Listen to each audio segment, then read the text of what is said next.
"Attention shoppers," came a male voice over the intercom. "Please move to the back of the store immediately." "The back of the store," I whispered to Daniel. "Don't they mean the front of the store? To pay for our stuff?" It was 8:50 p.m., 10 minutes until closing time. We'd brought our 2 kids out on this late-night Walmart excursion in the hopes of burning off some energy. Instead, they'd just thrown tantrums for new Legos and Hot Wheels. It was a disaster. But apparently, the disaster was just beginning. "Please move to the back of the store immediately," the voice repeated overhead. "This is not a drill." I glanced around, but the other shoppers were just as confused as I was. An old lady looked up at the ceiling, scrunching her face. "What the hell?" a dark-haired woman asked her boyfriend, pushing a cart full of garden supplies. "Didn't you hear?" an older man said, leaning over his cart of bottled water and canned food. "We're on a tornado watch. 1 touchdown in Sourville." A tornado. It was definitely storming outside. I'd seen the black clouds roll in from the east earlier, but it didn't look that bad. "Do not stay out in the open." I repeat, do not stay out in the open. There was a pause. Then there was an explosion of sound as everyone began to mobilize. Carts rolling, panicked voices, feet slapping on the floor. No, no, no, no. This can't be happening. I hurried down the toy aisle, Tucker in my arms and Daniel and Jackson following me. 3 zigzaggy turns, and then we were in the electronics area. I glanced at the TVs on the wall, and he pictured the 4 of us crushed underneath them. "Stay away from windows and doors," the voice continued on the loudspeaker, "and do not attempt to exit the store." Is it safe here?" Daniel shook his head. "Big open areas aren't good. I'm going to check in back to see if there's a break room or something. You stay here, okay?" I nodded. Arm shaking, I sat down on the ground between 2 shelves of video games. Tucker sucked on a bottle in my arms while Jackson began to giggle. Is the tornado going to hit the store? And everything will fly around real fast? He asked with a big, stupid grin on his face. I don't know. A tornado, a real-life tornado, like you see in the movies, is plowing through our town. It was so unfathomable. We were New York natives, transplanted here to Indiana only 6 months ago. I'd never been on a tornado watch my entire life. Daniel jogged back into view. "Everything's locked up," he said as he joined me on the floor. "But listen, Fairview's a big town. The chances that it'll hit this Walmart. I think we'll be okay. I never should have brought us here." "You didn't know." "None of us did." He wrapped his arm around me. "They should have warned us, like an emergency alert on our phones, or a tornado siren or something." The voice overhead rang out again through the store. "Do not stay out in the open. Do not make yourself visible. That includes security cameras. Please move to a spot that is not visible to any cameras." I frowned. What does that have to do with tornadoes? I felt a feeling of unease in the pit of my stomach. I glanced up and saw several black globes descending from the ceiling, hiding the cameras within. "I guess we should listen to them and get out of sight," I whispered. I grabbed Jackson's hand. Daniel picked up Tucker, and we jogged out into the center aisle. The store was an eerie sight. Abandoned shopping carts, askew in the aisle, full of everything from pies to batteries to plants. Footsteps echoed around the store from people unseen as they found their new hiding places. We dodged a shopping cart full of soda, ran through kitchenwares, and then stopped in the Easter decoration aisle. There was a camera in the central corridor, but as long as we stayed in the middle of the Easter aisle, we'd be invisible. The 4 of us crouched on the floor next to some demented-looking Easter bunnies. "I'm hungry," Jackson whined. Shh. Mommy. I grabbed a bag of colorful chocolate eggs and ripped it open. "Here. Candy." "Happy," I whispered, thrusting them into his hands. Then I leaned back against the metal shelves, panting. But I didn't have long to rest. A mechanical whine was overhead, and then the voice came through the speakers again. Keep away from aisles with food. If you have food with you, leave it and move to a new hiding place. If you have any open wounds, cover them with clothing. What the fuck? That had nothing to do with keeping safe in a tornado. We should make a run for it, Daniel whispered to me, starting to stand. But the tornado. I don't think there is a tornado. Listen, do you hear any wind? I listened, but all I heard was silence. There was no howling wind, no shaking ground, and no projectiles clanging against the metal roof. Maybe it's still coming. I know what they're saying doesn't make sense, but to go outside. We need to get out of here. Now. He grabbed Jackson's hand as he held Tucker in his arms. Come on. Daniel, I don't think that's a good idea, I whispered. But the next words from the intercom changed my mind. Assume a fetal position and place your hands on your head. Close your eyes and do not open them for any reason. Let's go. We broke into a sprint and ran down the central aisle. Cameras be damned. The front door appeared in front of us, a little black rectangle looming in the distance. And as we got closer, I saw Daniel was right. There was a tree at the border of the parking lot, under a street lamp. It was perfectly still. We continued running, past the clothing area, past the snacks lined up at the checkout lines. I ran towards the sliding glass doors as fast as my legs would carry me. Almost there. Almost there. Almost. The doors didn't open. No. Daniel slammed his body against the door. It rattled underneath him. I tried to squeeze my fingers into the gap between them to try and pull them apart. They didn't budge. They locked us in, I whispered. I want to go home, Jackson said.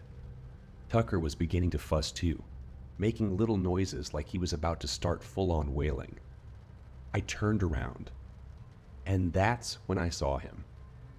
A Walmart employee. He was sitting on the ground at the end of one of the checkout aisles, facing away from us, wearing the familiar blue vest with a golden starburst. Hey, let us out. He didn't reply. Did you hear me? I don't care if there's a fucking tornado. Unlock the door and let us out. Again, he said nothing.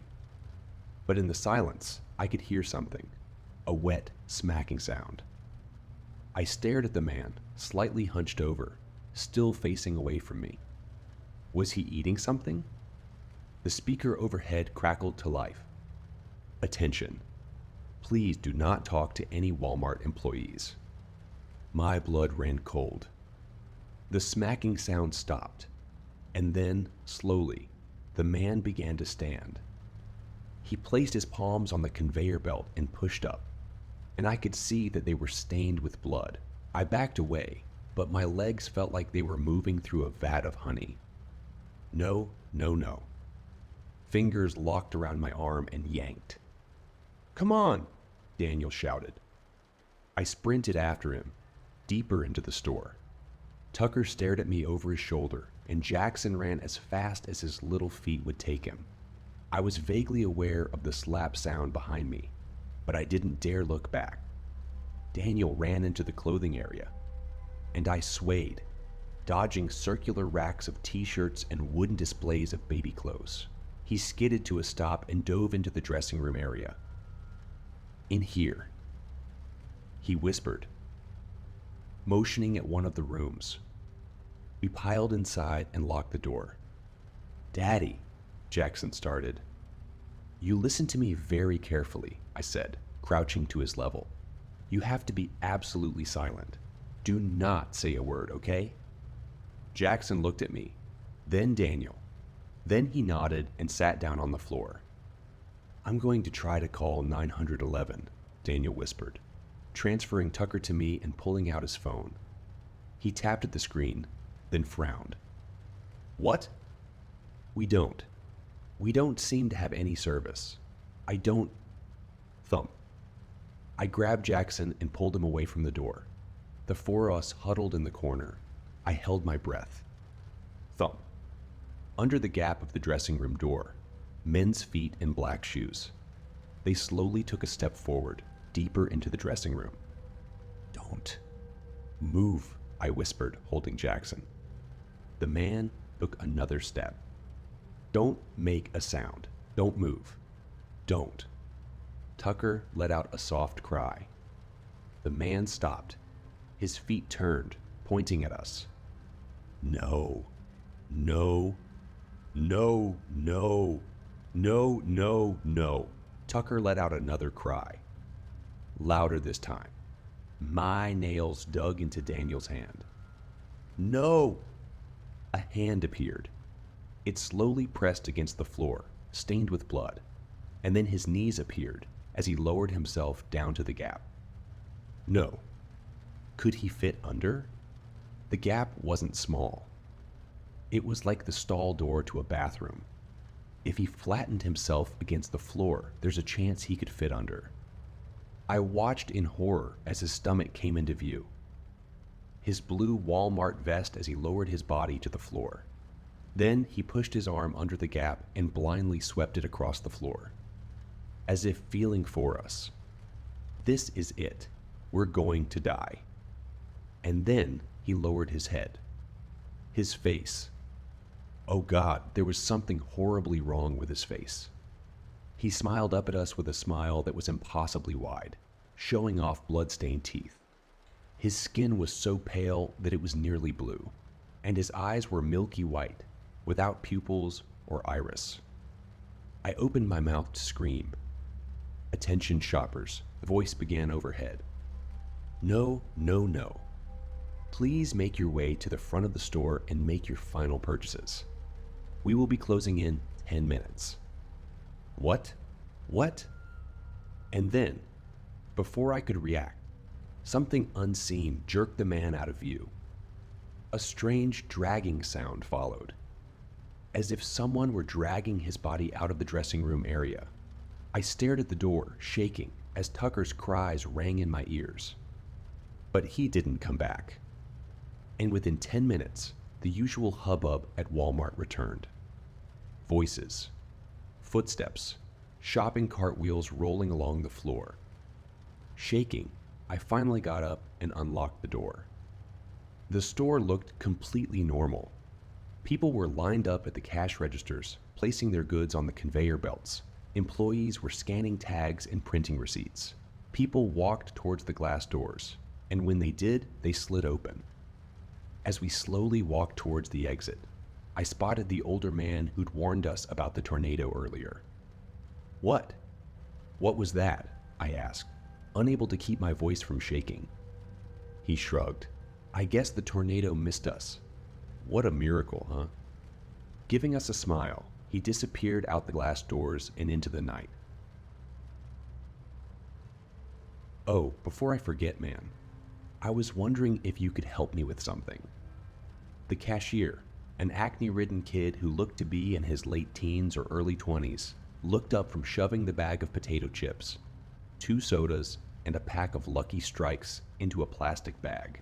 For a moment, he just stood there, seemingly frozen in mid-action. Then he finally answered, "Yeah, what's up, man?" I let out a barely perceptible sigh. I'd been half afraid that I would be told to take a long walk off a short pier, to put it politely. Feeling relieved, I reached into my back pocket to see what was there. You see, I seem to have, well, sort of gotten lost out here. I decided to take a late-night drive and ended up getting turned around on all these 2-lane back roads. I unfolded the map and set it on the counter so he and I could both see it before continuing. So I was hoping you could point out roughly where we are here, and more importantly, the way to get back to the main road. There was another long stretch of silence, and then the kid began to laugh, softly at first and then louder. "Dude, a paper map," he managed out between wheezes. "Are you for real? What year do you think this is? 1990. 3? For my part, I simply let out a resigned sigh. I'd had a bad feeling I would be getting this sort of reaction from someone his age, and it looked like I'd been proven correct. I can't say I didn't see it coming. He wiped tears from the corners of his eyes and looked at me. "Seriously, bro? Don't you have GPS in your car or something?" he asked. Immediately, I hooked a thumb over my shoulder, pointing out the glass entry door at the beige sedan sitting at the gas pumps. "Not in a Honda Accord from 1979, I replied simply. As he looked behind me out the door, I could see he wanted to make another quip, probably something about how I should buy a newer car or something. Thankfully, though, he kept it to himself. Instead, he leaned over the map and, still chuckling softly to himself, began looking at it. A few moments later, he snapped his fingers. "Huh, I still got it," he said proudly. Then pushed his finger down near the middle of the map and looked up at me. "We're right about here, roughly 6 or 7 miles outside Placer." I leaned over the counter to see as he drew his finger away. "Here." He nodded, and I pulled a pen out of my pocket, circling the area as a reminder once I left. Then examined the map further. Okay, so it seems I could take more than a few roads to get back to Interstate 5, right? The kid nodded again, clearly bored with the unusual interaction, and the slightly annoyed look that had begun to cross his face. "Sure," he said simply, then placed my bagged items on top of the map. "That'll be $14. 50 cents for this and $28. 50 cents for the gas." I reached into my pocket and pulled my wallet out, withdrawing 3 20s and handing them to him. The register let out its trademark ding as it shot open, and he placed the bills in it before pulling out and handing me my change. Placing it and my wallet back into my pocket, I picked up the bag and folded the map back up. "Thanks for the help," I said as I turned to head out the door. "Yeah, no problem." I heard him mutter at me as I crossed to the front door and pushed it open. A small bell hung from the inside handle as I stepped outside and let the door swing shut behind me. The sounds of the refrigerators humming and the fluorescent lights softly buzzing were replaced by those of a summertime forest at night. Crickets and cicadas buzzed loudly in the grass around the store, almost overwhelming the buzzing sound of the lights over the pumps. The sound of an owl hooting loudly echoed through the trees, followed by the loud call of what had to be an elk. I inhaled the clean air before heading down the steps for my car. Pulling open the driver's door, I took one last look around before dropping into the driver's seat. "So, did you find out where we are?" asked a voice from the passenger seat. For a split second, a wave of confusion and panic swept over me, and I spun in my seat. It was immediately replaced by a wave of embarrassment, amplified as my friend began to let out a deep laugh. "Dude, were you in there that long that you forgot I was out here waiting for you?" Not wanting to admit I had done just that, I shook my head. "Nah, bro, not that. Just dealing with the kid in there was a major headache." He nodded sympathetically. Craig was one of my close friends. Ever since we'd met each other, we'd immediately clicked and had stuck with each other from that point on. And one thing we both loved to do was take late-night drives to nowhere, simply driving around with no destination in mind, listening to the radio and occasionally sharing a joint one of us would buy. This is the first time we've ever gotten lost, though. I reached into the bag, pulling out the bottle of Mr. Pibb and handing it to him. "Here," I said simply, before pulling the Lucky Strikes out and chucking the rest into the back seat.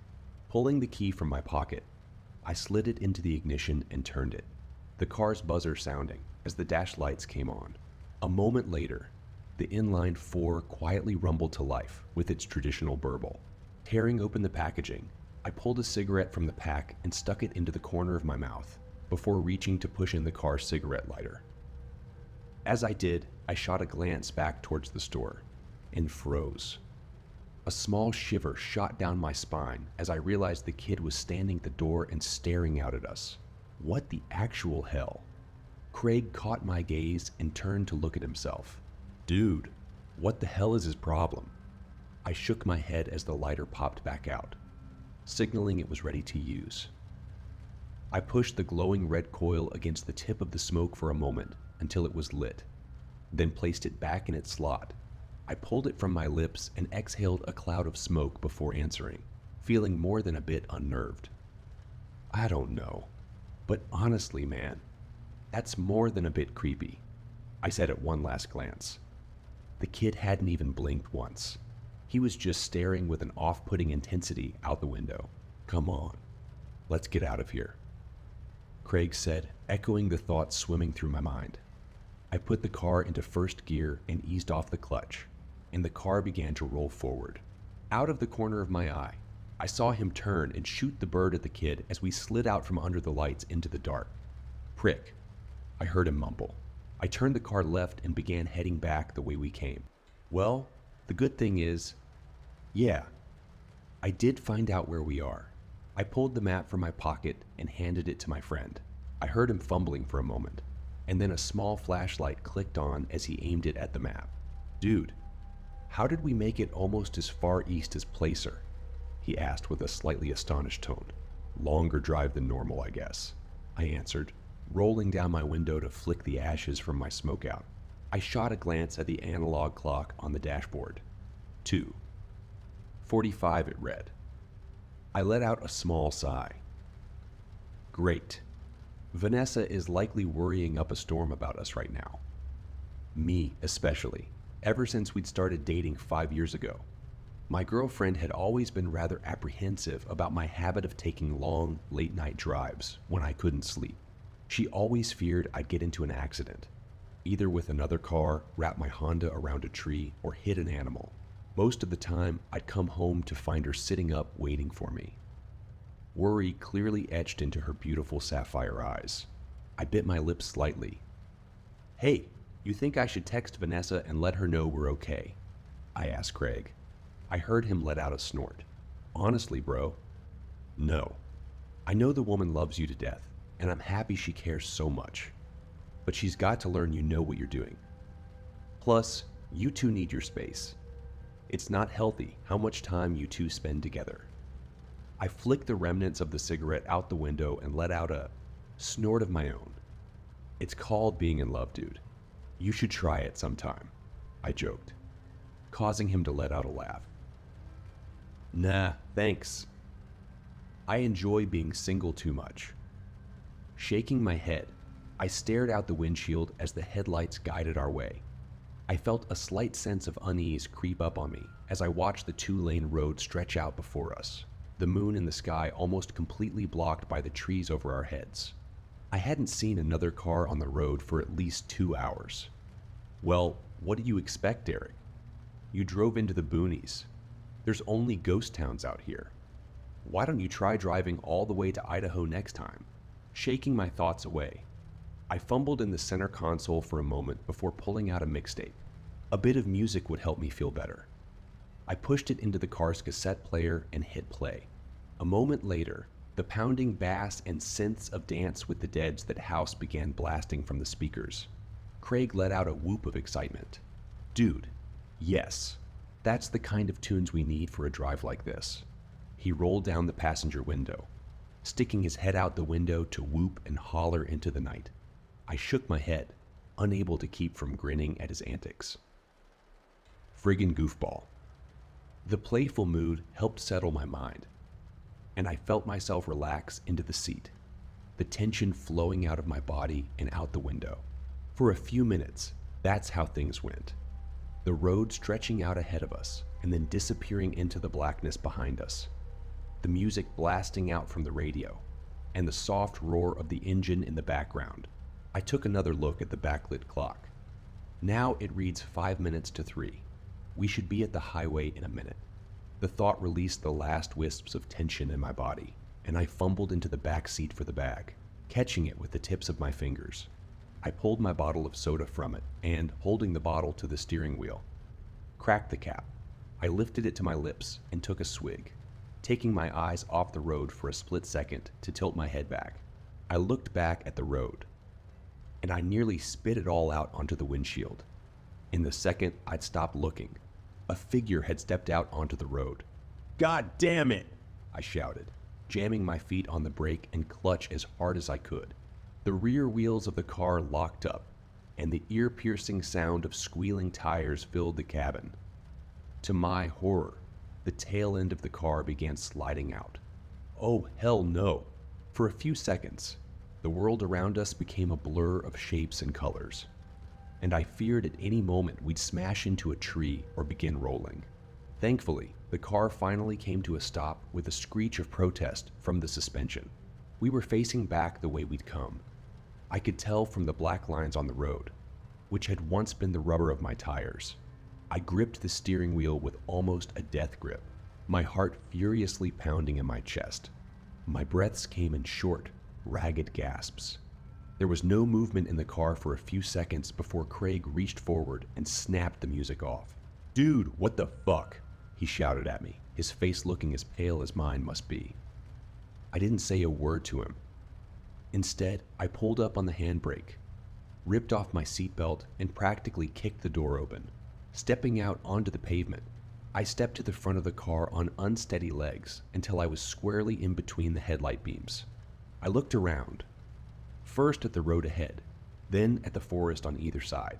There was nothing there. What the... I turned and looked behind me, over the roof of the car. The red glow of the taillights illuminated a few feet ahead, but beyond that, there was nothing but blackness. I turned again, looking out at the darkness beyond the branches. No movement disturbed the bushes and branches, and aside from the quiet hum of the car's engine, it was silent. I shook my head. Did I just imagine things? I shook it again. No, I know for a fact that I didn't hallucinate. There was someone there. The sound of the car door opening made me turn, seeing Craig step out of the car. Leaving the door open, he immediately came over to me. "You have exactly 20 seconds to explain to me what the hell just happened before I lose it, bro," he exclaimed. For a second, I fought to find my voice. Then I answered, "Someone. Dude, I'm not crazy. Someone stepped out of the woods and onto the road. It looked like a chick. I thought I was going to freaking hit her. I realized I'd been holding in a breath and let it out, trying desperately to get myself to relax." Craig gave me a confused look. "You serious, man?" I nodded. He pulled the flashlight he'd used to look at the map from his pocket and flicked it on, aiming it first at the tree line on one side of the road, then the other. After doing this a few times, he turned back to me. "Well, whoever it was, they're not there anymore." His brow furrowed. "But why would a chick be out here in the middle of nowhere?" he muttered, more to himself than me. I still answered, "I don't know, man. It's freaking Josephine County. As many good people live out here. There's also a bunch of weirdos." I heard my friend let out a snort of laughter in reply, but something had caught my attention, a feeling that had slammed into me with all the weight of a Peterbilt. The feeling of my eyes boring into the back of my skull. I spun around, looking back towards the car and seeing nothing there, but the feeling remained, and I didn't like it one bit, especially when the feeling came again, this time from the direction I'd just been facing a moment ago. Realization dawned on me, and I felt a shiver shoot up my spine, along with a flicker of fear. "Oh, shit," I whispered. Craig turned to look at me. "What?" he asked. Seeing the look on my face, he repeated, "What?" I looked up at him, speaking with a bit of a weak voice. "Let's get back in the car, right now." He didn't argue, thankfully. He was already moving for the open passenger door, and I matched his pace as the feeling of being watched intensified, as if someone were rapidly approaching from the woods. Oh, hell. I broke, first into a run, then a full-out sprint for the last 10 feet, tearing at the door handle and practically launching myself into the driver's seat. Slamming the door closed behind me, I jammed down on the door lock, seeing Craig do the same. He turned to me, his face hidden in the dark, but his voice gave me a perfect mental image of it. What the hell was that, man? The tone of it gave away the fact that he'd felt, even for the briefest of moments, the same feeling of dread and fear I'd had. You remember those videos of people driving on empty roads in the middle of the night, only to have someone step into the road and get them to stop? I asked. A sharp intake of breath came from the passenger seat before he answered, finishing my thought. And then a bunch of people sprang out of the woods, trying to ambush them. My thoughts exactly. Time to friggin' leave. I released the parking brake, pulled on my seatbelt, and jammed the car into first gear. The tires chirped as I hit the gas, and a moment later, we were accelerating away. As we did, the feeling of being watched rapidly fell away to nothing, and I allowed myself to let out a relieved sigh. We drove in silence for another few minutes before I finally spoke again. "I think we're in the clear, man." Craig let out a soft laugh. "Thank fuck for that," I nodded, then reached for the soda, which had fallen, wedging itself by the parking brake. Snatching it up, I uncapped it and took another swig. The still cool liquid felt amazing going down my throat. Recapping it and dropping it behind me into the back seat, I let out a laugh of my own. I don't mean to be a Debbie Downer, Craig, but I think after this, I may take a bit of a break from late night drives for a bit. This just got under my skin too much. For a few moments, longer than I thought, there was nothing, and then he answered, "As much as that sucks, bro, I can understand. No problem at all." I thought I could detect a small tone of sadness in his voice, along with something else I couldn't place, but then I heard him sit up straight. "Hey, Jake," he asked, a bit of a concerned tone now etched into it. "Yeah." I heard him draw another breath. "Shouldn't we be on the highway by now, or at least see the lights of passing cars?" I hadn't been fully concentrating on anything except the next stretch of road and my headlights. But at his words, I jerked my head to look beyond them. What the actual hell? He was right. The lights of cars and trucks flashing by on the freeway should be visible in the dark. I clearly remembered looking in my side view mirror as we turned onto the road from the highway, seeing the ever-present white and red glows zipping by both ways at close to the same distance we were now. That wasn't the case anymore. All I could see in front of us was darkness, and the woods on either side of the road. For a moment, I lifted my foot off the accelerator, letting the car slow down a little as my brain whirred. He's got to be mistaken. Hell, I've got to be mistaken. We just haven't gotten close enough to the highway yet. You know these old roads, Derek. They often end up being longer than they first look. Feeling somewhat relieved by the thought, I said it out loud to Craig. He nodded, but I could tell he wasn't completely convinced. And for that matter, as much as I repeated it mentally to myself, I couldn't completely convince myself either. It was as if seeing the woman step on the road had shaken me more than I'd first thought. Pushing back down on the gas, I shifted into fourth gear and watched the speedometer flirt with 55 miles an hour. For a few minutes more, neither one of us saw anything as we drove in silence. And then, Craig let out a cry. There, a light. For a moment, a surge of hope welled up inside me, and I craned over the steering wheel, looking to see the highway. It was dashed as I saw it was only a streetlight, standing solitary guard on the side of the road like a sentry. Underneath it stood an old, worn sign that seemed to have been shot many times with both BB pellets and actual bullets. I slowed the car as it came towards us so I could read it, and I felt a wave of confusion fall over me. Golden, 2 miles. The fuck? Craig breathed out as he read the sign. It passed by us, the streetlight momentarily bathing the interior of the car in light and showing the confused, worried look on his face. How the hell did we end up with Golden? Golden is a ghost town, one that attracts visitors every year to check out the standing buildings. It was a mining town with a population of a few hundred people, but once the prospects dried up in the early to mid-20th century, it became the ghost town. It became the ghost town it is today. Its biggest claim to fame nowadays was being featured on Ghost Adventures a few years ago. Craig repeated his question, but I wasn't able to answer him. My thoughts were racing inside my head. There's no freaking way. Golden is miles to the north of Placer. From what I saw on the map, there are no roads connecting the two areas. Not to mention, we've been driving in a straight line since leaving the gas station. I honestly don't know, man. I finally answered, my voice conveying how rattled I truly was. In the car's dark interior, I saw him put his head in his hands. I fumbled for my pack of cigarettes, pulling another out with slightly unsteady fingers and pushing in the cigarette lighter. A moment later, the turn-off for the ghost town flashed by on the right. I saw the dark, hulking shape of the church's spire rising out of the dark for a moment. Then it was behind us. The lighter popped out, and I pressed it to the smoke, lighting it and putting it back. I decided I needed to try and calm the rising tension that was filling the car's interior. Look, however we ended up here, man, the fact is we can't be far now from the highway. So let's just keep our wits about us. Keep calm, and when we get back to my place, me and Vanessa can have a good laugh over this. Sound good? I heard my friend take a deep breath, then let it out in a whoosh. Okay, yeah, that sounds like a plan.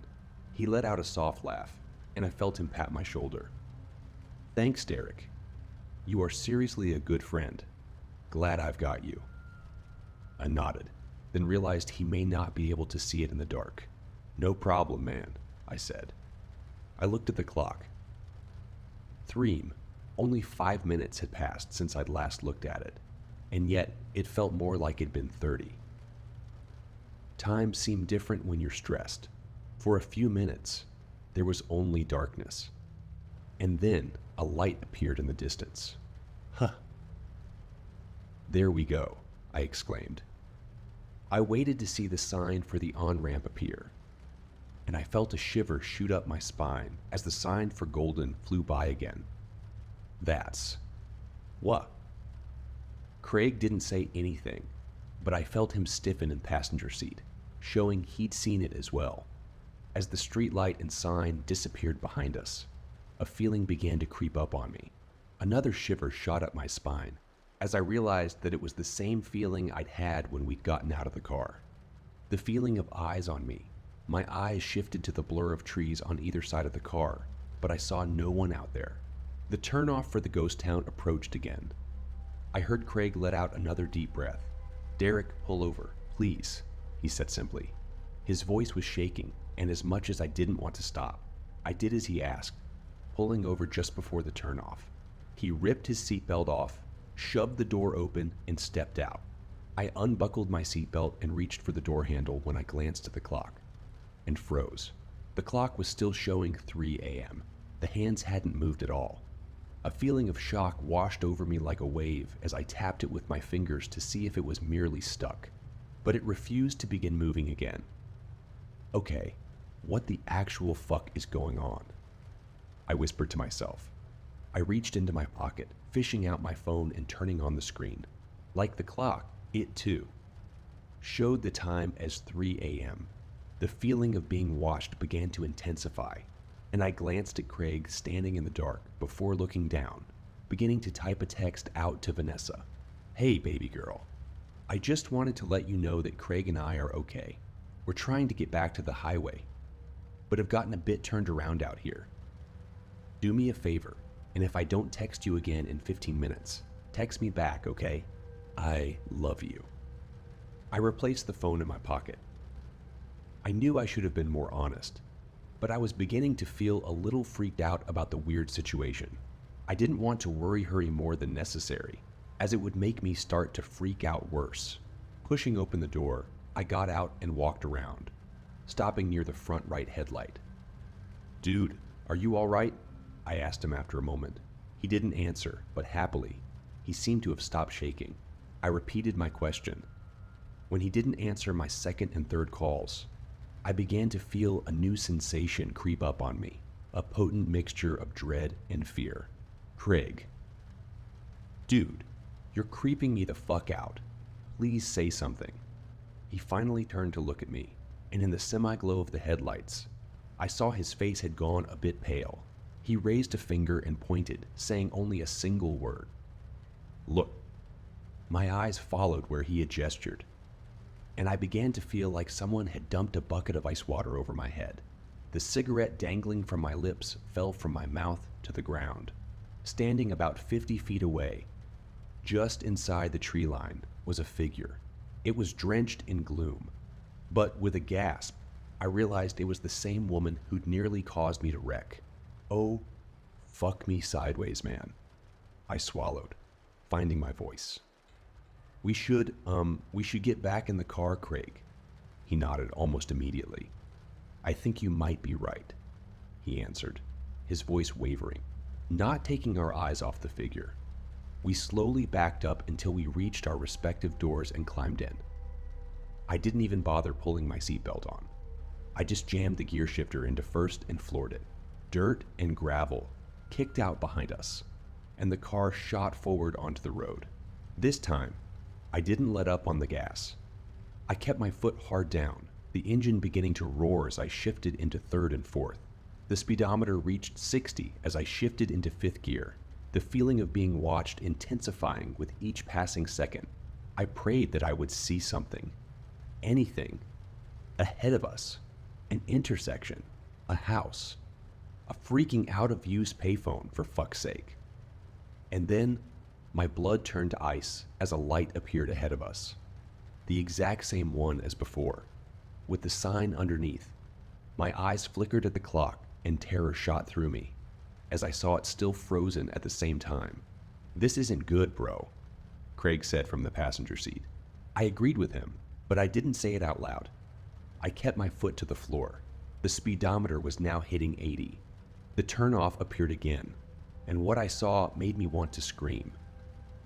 The woman had gotten closer to the road, and she wasn't alone anymore. Behind her, I saw others, the outlines of other people. Dozens, possibly more. They all stood, facing the road, watching us fly by, and then they disappeared into the rearview mirror.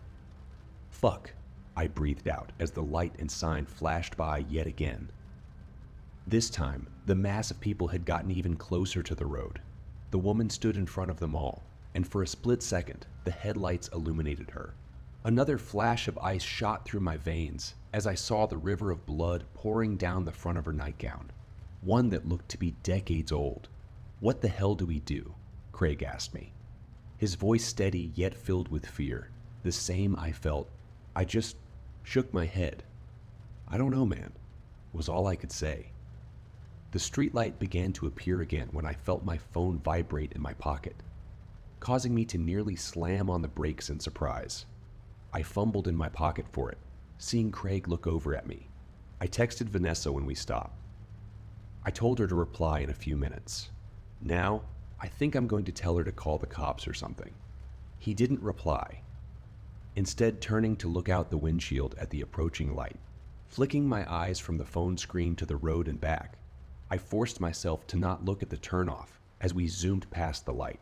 I didn't want to see how close those ghosts, whatever they were, had gotten to the road. I flipped my finger, pushing away the lock screen and tapping on the messenger icon as the light began to appear once more. Vanessa's message automatically opened, and for a moment, relief like I'd never felt surged through me at the small bit of normalcy I had in my grasp. I froze. I didn't even look up at the road. I couldn't. My eyes were locked on the single sentence, reading and rereading it. A wave of confusion passed over me, and I spoke aloud. The fuck? Craig spoke up. What? What did she say? I didn't answer him. My mind was racing at 1,000,000 miles an hour, trying to understand. But it was like I was hitting a mental wall. I tried to think of something else as another thought came to me, but again, the same block was coming to me. As it did, a new wave of fear began to rise in me. One for an entirely new reason than the terrifying loop flying by outside. The speedometer now showed we were doing 90, and then Craig spoke. Can I ask you a question, man? Ice filled every vein in my body. Not at his question, but at his voice. It was different. Gone was the fear and tension he'd felt not even a minute ago. Now he just sounded, no, not flat. I couldn't tell why, but the way his tone was, it almost made me feel like he was smiling. Another shiver cascaded up my spine as I finally forced myself to answer, my mouth dry as cotton. "What?" he answered as we began to fly under the streetlight. "Are you scared?" For whatever reason, question made me turn to look at him, just as the light whizzed over us. For a split second, the car's interior became illuminated again. My eyes locked with his. The light flew by. The turnoff appeared again, and for a moment, my eyes flicked up to see that the woman was right next to the road, bathed completely in the headlights. I finally caught a glimpse of her face. And then I was screaming, my fingers tearing at the door handle as the car swerved to the right. I saw a tree flying towards the windshield. I didn't think so. I just forced the door open and leapt out. The ground rapidly flew up to meet me. Darkness. I woke up in a hospital room with a bandage covering my head and one arm in a sling. My chest felt like it was on fire as well. The first thing I saw was Vanessa, who, upon seeing me wake up, burst into tears and wrapped her arm around me. A few moments later, the doctor came in. He told me that I was a lucky man. Apparently, I'd gotten away with only a gash in my head requiring staples, severely bruised ribs, and a broken arm. Shocking for having dove out of a car at what appeared to be tremendous speed, he said, raising an eyebrow. Then he told me the police wanted to speak to me. He showed them in, and 2 officers entered, asking me many questions. I told them exactly what had happened. Well, except for 2 small details anyway. They appeared to take my account seriously and promised to look into it. "We've had some reports similar to yours, sir," one of them tentatively answered. Then they told me how I'd been found. A father and son who owned a gas station nearby had been out driving and had come across first my destroyed Honda, which had wrapped itself around a tree and then some, and then lying unconscious in the grassy ditch. Me. They didn't say who they'd been, but I had a fair idea who they'd been. At least the son, anyway. That night was 3 months ago. I've been at home resting and healing this entire time. It's given me plenty of time to think. There is plenty of time to think. There is plenty of time to process everything. I try not to think about that night, about any of it. I feel like I'll go insane if I do, especially after the police told me that they found nobody else at the scene of the wreck. Only the passenger door is hanging open.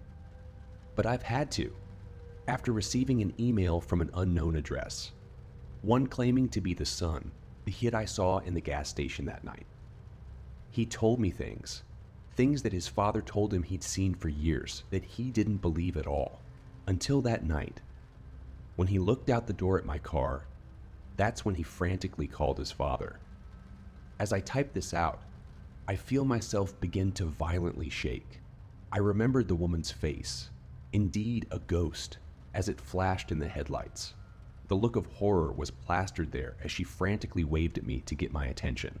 The same look the others must have had. I remember turning to look at Craig as the light flickered over and seeing the smile on his face. A smile wider than any human being's could possibly be, filled with shark-like teeth, as black eyes stared hungrily at me. The same shark-like smile the kid told me he'd flashed as I'd pulled away. But mostly, I remember the single line of text Vanessa sent me. What caused me to rack my brain was trying frantically to recall my friendship with the figure sitting opposite me, and horror filled me as I realized I couldn't think of one single memory. What will keep me from ever taking late-night drives again? The 3 words that will remain burned into my memory forever. "Darling, who's Craig?"